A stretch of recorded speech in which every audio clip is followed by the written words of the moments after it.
From Washington, the McLaughlin Group, the American original. For over 3 decades, the sharpest minds, best sources, hardest talk. Issue 1, Massacre in Charleston. This is a tragedy that no community should have to experience. It is senseless.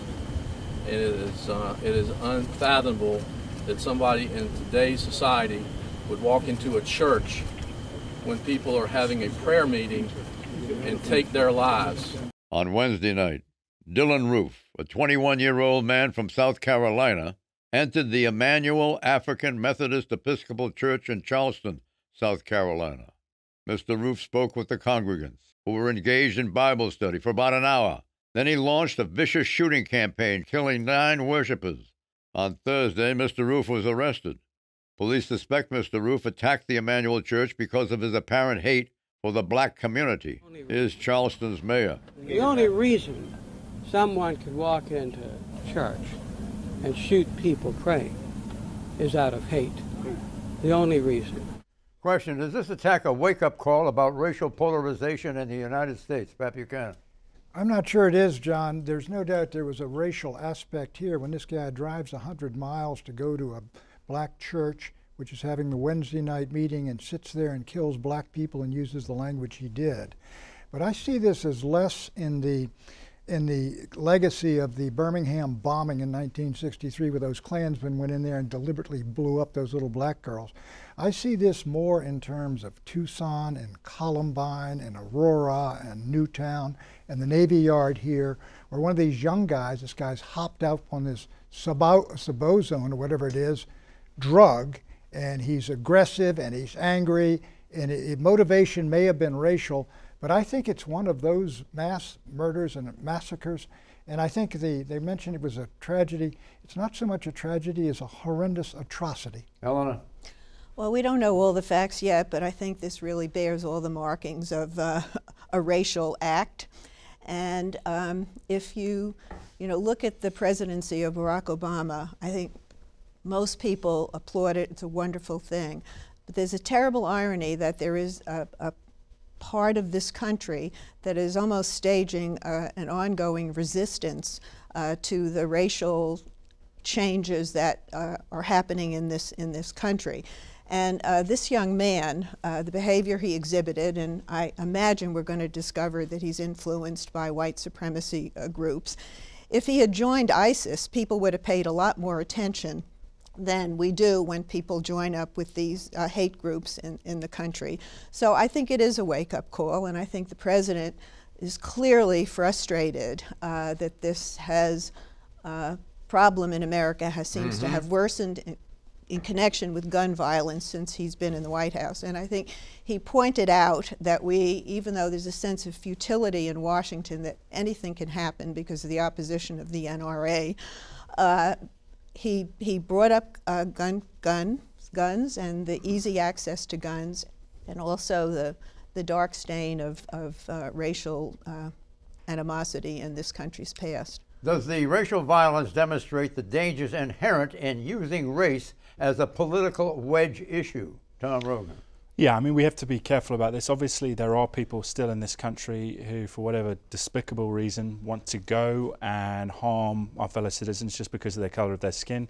I mean, you see that at a number of levels. You see it in terms of the tone of threats to the first family. You see it in terms of acts like this.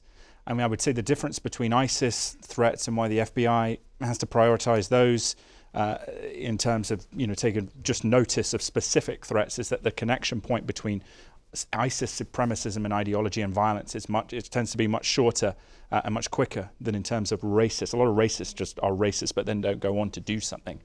But look, the FBI does have a very effective group of people who infiltrate white supremacist groups. They are monitored closely. The problem is when you have essentially someone like this who's a lone wolf who goes off and commits an atrocity like this, it is very hard to prevent. It's going to happen now and again, but I don't necessarily, I tend to agree with Pat, I don't necessarily think it speaks to some broader trend in society. Yeah. What about England?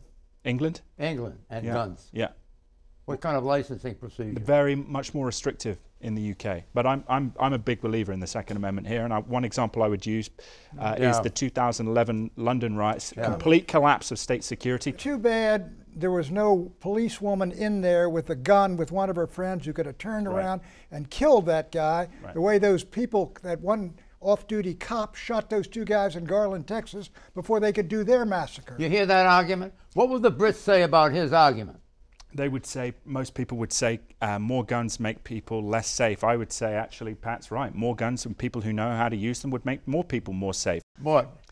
Listen, it was the kind of a tragedy that, of course, everybody begins to think about and talk about, excuse me, because it does have several things. One, it takes place in a church. Two, it takes place, you know, some young man goes ahead and kills so many people with, it's almost such so bloodthirsty, it just shocks everybody.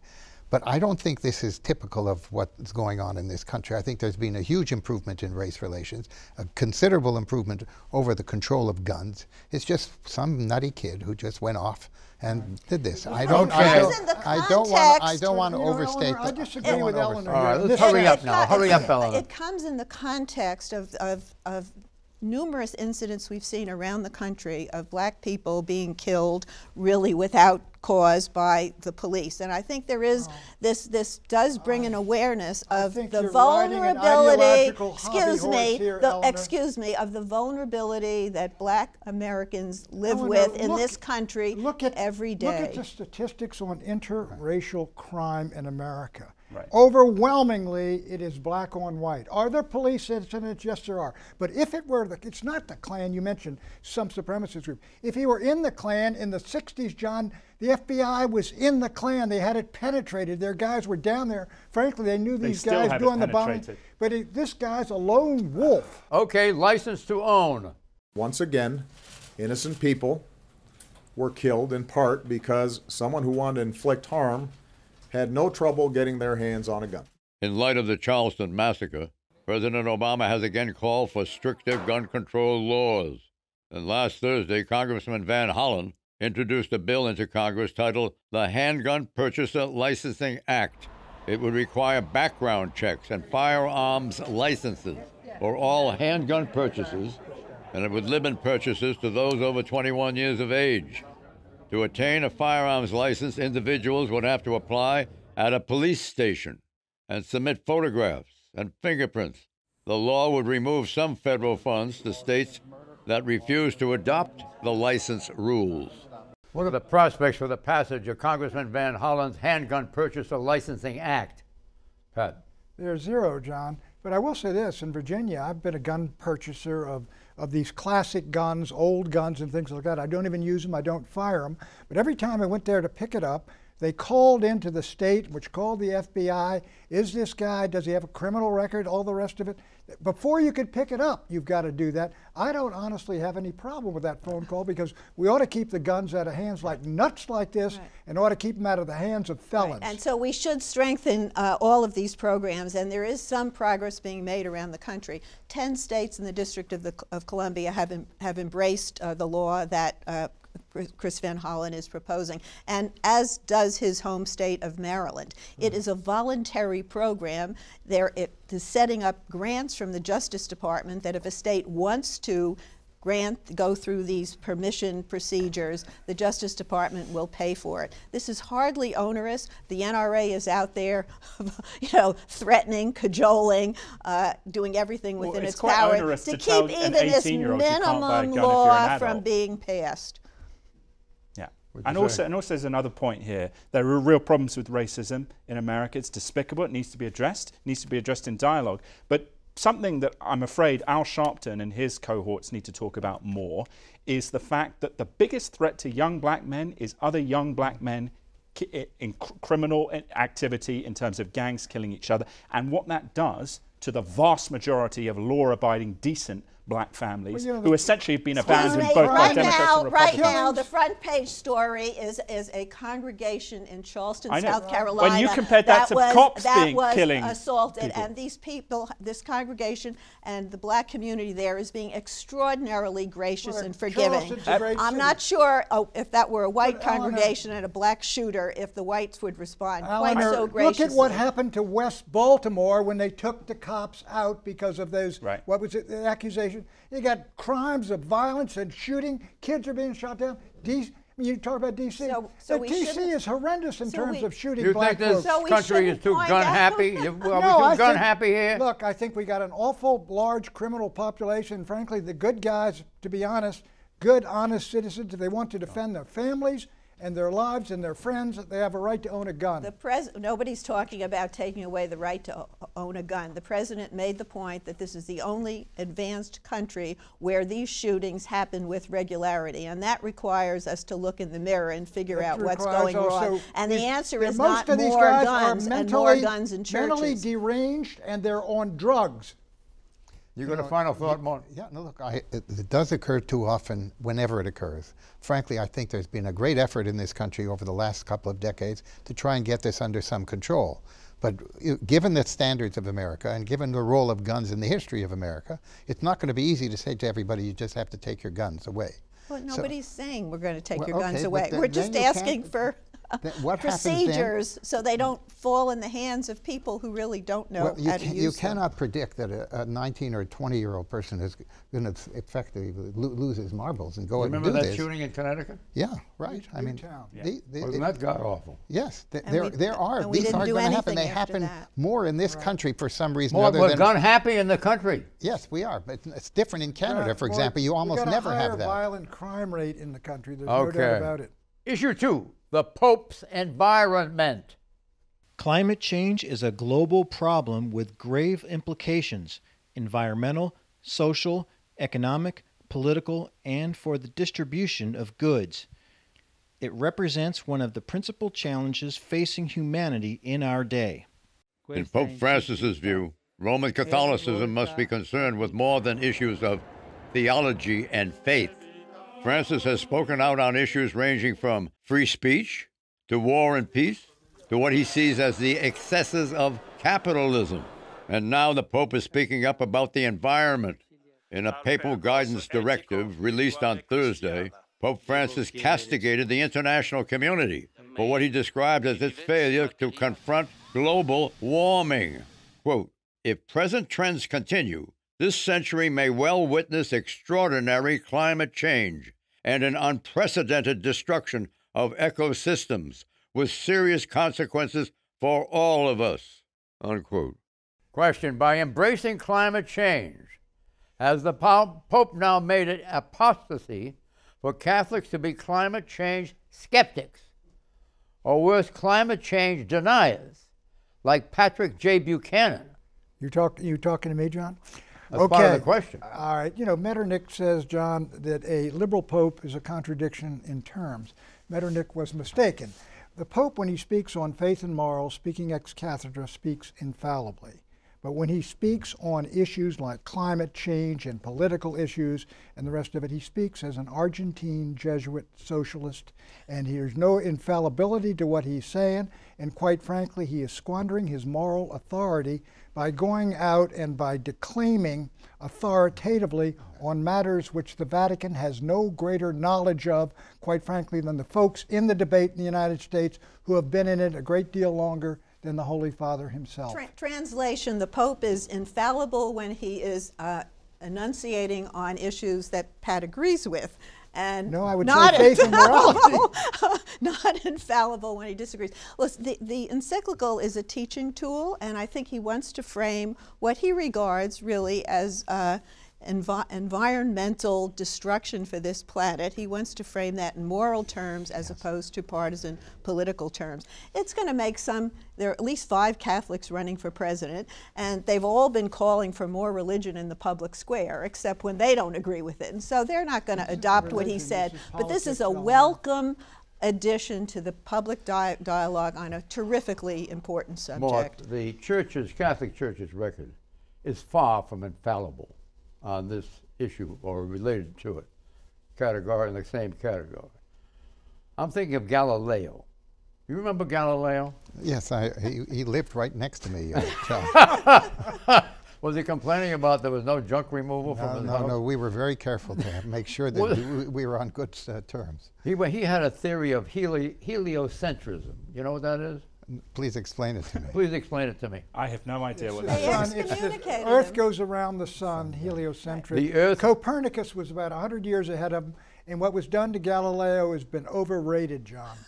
That the Earth orbited the sun.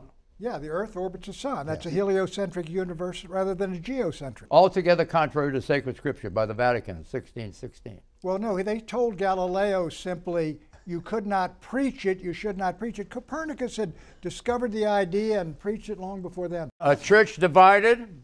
While some welcome the Pope's activism, others are concerned by his politicking.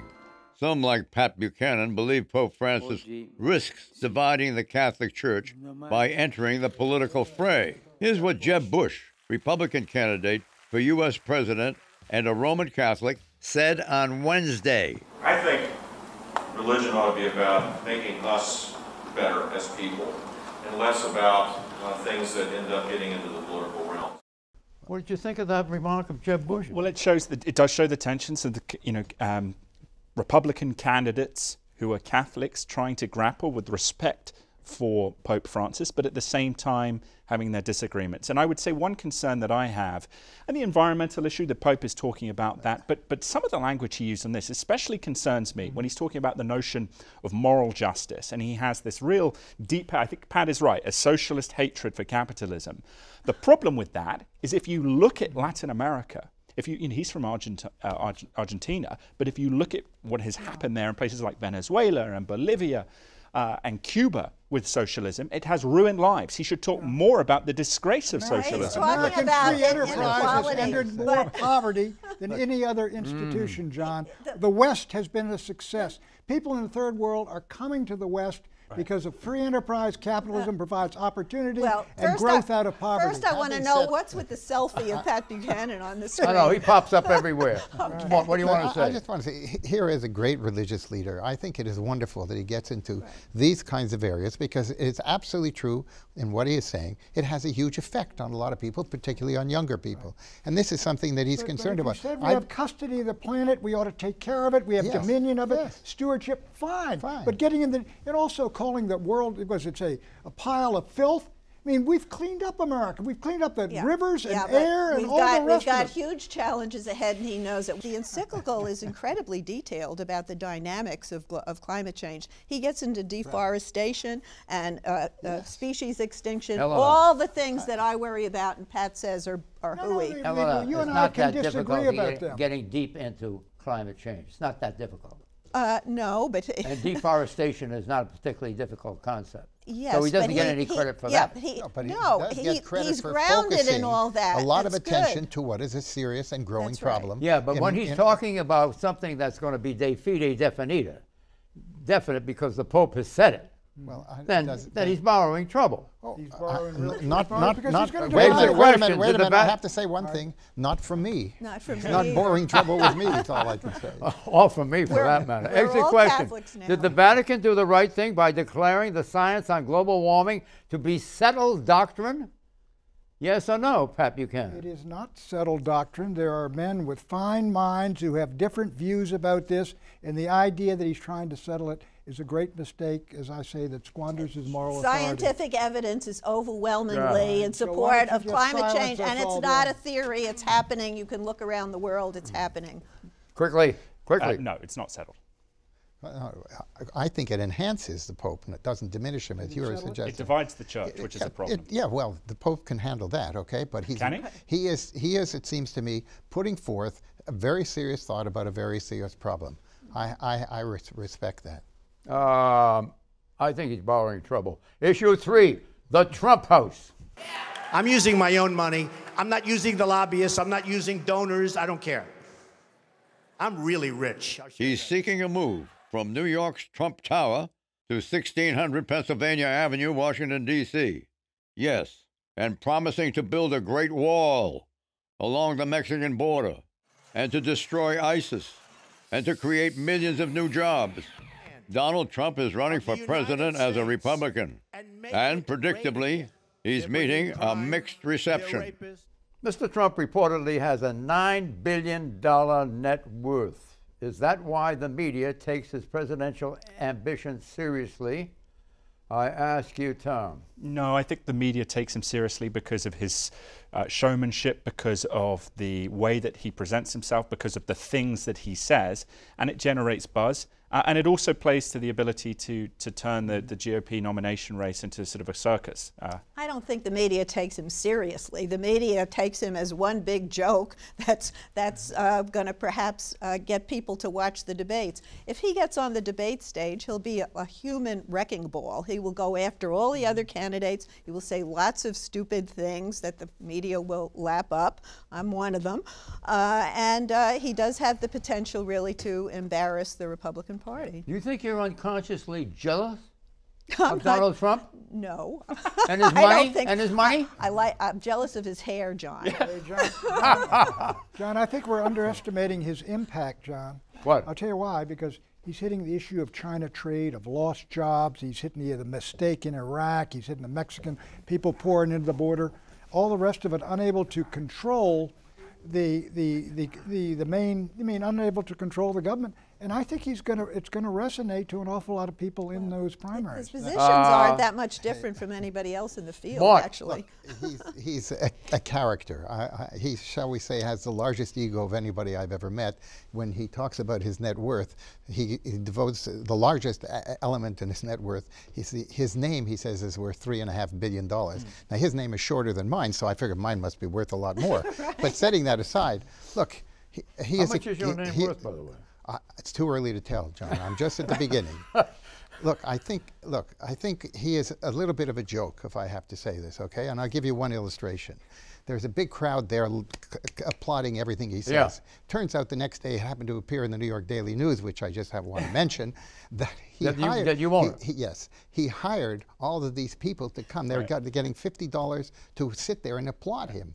Now, that is not exactly my view of a natural environment. Nevertheless, he's a showman. He's done very well. I wish him well. I don't think he should be in public life. He does. We'll find out what happens. You know, so you hire a canned applause group to do some applause. Creating jobs. Why creating jobs. Why shouldn't he be in public life more? Why shouldn't he all be right, in public life? We're racing now here. Issue 4. The end of AL-WUHAYSHI. فإننا في تنظيم قاعدة الجهاد في جزيرة العرب ننعى إلى أمتنا المسلمة الشيخ الأمير القائد الزاهد أبا بصير ناصر بن عبد الكريم الوحيشي رحمه الله الذي قضى نحبه إثر غارة أمريكية استهدفته مع 2 من إخوانه المجاهدين رحمهم الله رحمة واسعة. A U.S. drone fired a missile at 3 men last Friday in eastern Yemen. Among them was Nasser al-WUHAYSHI, leader of Al-Qaeda in the Arabian Peninsula, also known as ACAP. American counterterrorism officials were elated. After all, al-WUHAYSHI was not just the leader of ACAP. He was the global operations manager for Al-Qaeda in its entirety. Specifically appointed by Al-Qaeda leader Ayman al-Zawahiri, al-WUHAYSHI was regarded as charismatic and a keen strategic intellect.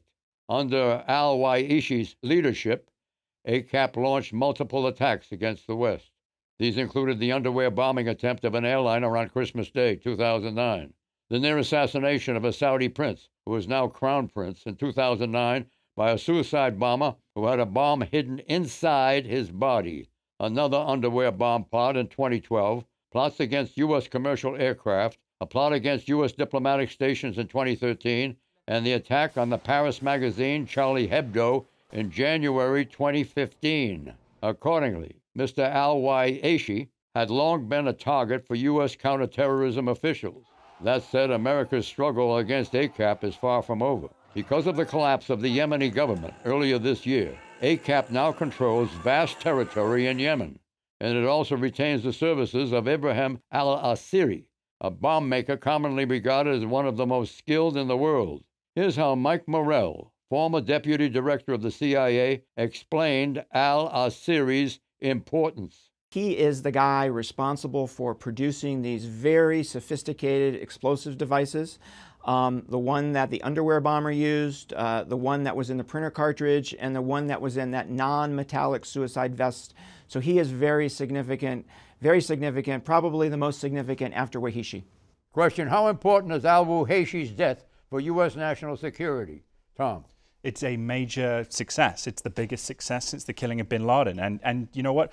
I profoundly disagree with President Obama's policy in the broader Middle East, but he deserves, as Commander-in-Chief, a lot of credit here because this is a major victory. The problem, as you know, Morell notes, is that Ibrahim al-Asiri, an incredibly talented bomb maker, unfortunately a master of death, is still out there. Another problem, very quickly, is that as ISIS rises and Iran rises, the Sunni Arab monarchies may begin to use ACAP as a buffer against the Iranian-supported Houthi rebels in Yemen, which is right next door. So this continuing situation in Yemen is something we have to really pay close attention to. The peace negotiations this week failed.